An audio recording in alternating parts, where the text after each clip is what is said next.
Hi, first grade. I hope you enjoyed our last read aloud of Junie B. First Grader, Dumb Bunny. We are going to start our new read aloud. Junie B. has a peep in her pocket. Now, in our last story, Junie B. was actually in first grade. In this one, she is just finishing up kindergarten. We went out of order a little bit because this book fits the season of spring, soon to be transitioning into summer. So that's why I went with this story. So remember, she is still in kindergarten. Junie B. has a peep in her pocket. Chapter 1, Confusing Stuff. My name is Junie B. Jones. The B stands for Beatrice, except I don't like Beatrice. I just like B. And that's all. I am almost 6 years old. Almost 6 is when you get to go to school.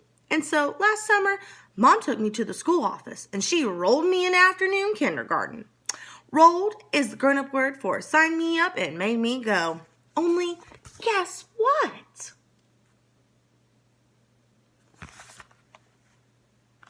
Oh, maybe.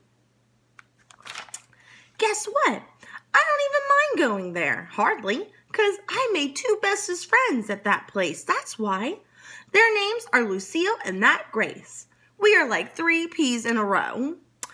My teacher's name is Mrs. She has another name too, but I just like Mrs., and that's all.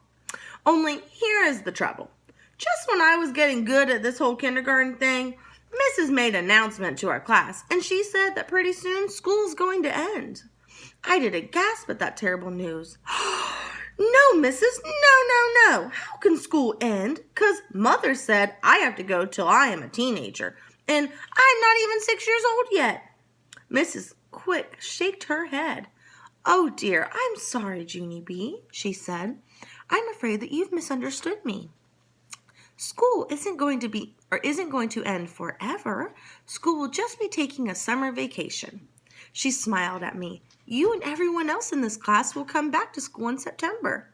It's just that you won't be in room 9 anymore. I got out a paper and crayon. Okie dokie. Then tell me the name of our new room, I said, 'cause I will need to tell Mother where to bring me. Mrs. did a little frown.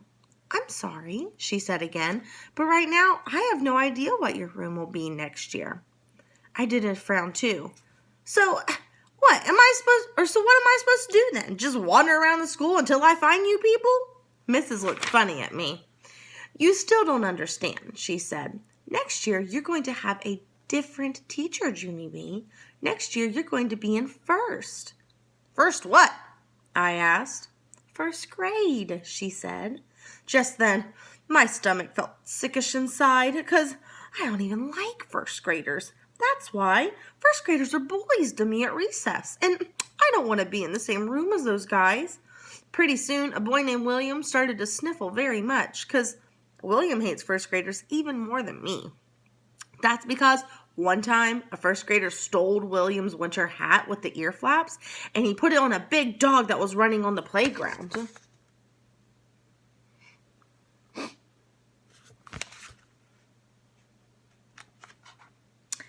And the dog ran away with William's ear flap hat forever. I patted William very nice. Me and William don't want to be in the same room as first graders, I told Mrs. Me and William prefer children our own age. Me too, said my bestest friend Lucille. I prefer children my own age too. Me too, hollered a boy named Polly Allen Puffer. Me too, said a girl named Charlotte. Mrs. said, shh, to us. Boys and girls, please. Now everyone is misunderstanding me, she said. We need to get clear on this right now. Next year, when you come back to school, you will not be in class with the children who are in first grade this year. Next year, those children will move up to second grade, and you people will move into first grade. Understand? I thought and thought about it. Then, all of a sudden, the light bulb came on in my head. Oh, I get it now. All the grades move up, right, Mrs.? Everyone does. She clapped her hands. Exactly, she said, very happy. Now, may I please get on with my announcement? I brushed my skirt very smoothly. Yes, you may, I said very polite. Okay, said Mrs. As I started to tell you earlier, I have very happy news for room 9. Because this year, for the first time ever, we are going to go on a special end of the year field trip. She smiled real big. We're going to a farm. Doesn't that sound like fun? A farm, shouted the children. A farm, a farm. We're going to a farm. Then Lucille hugged me real thrilled. A farm, she said real squealy in my ear. A farm, I said real gloom. 'Cause guess what? Farms are not my favorite. Chapter 2, Stubby. We will read that tomorrow. Thanks for tuning in. Bye, guys.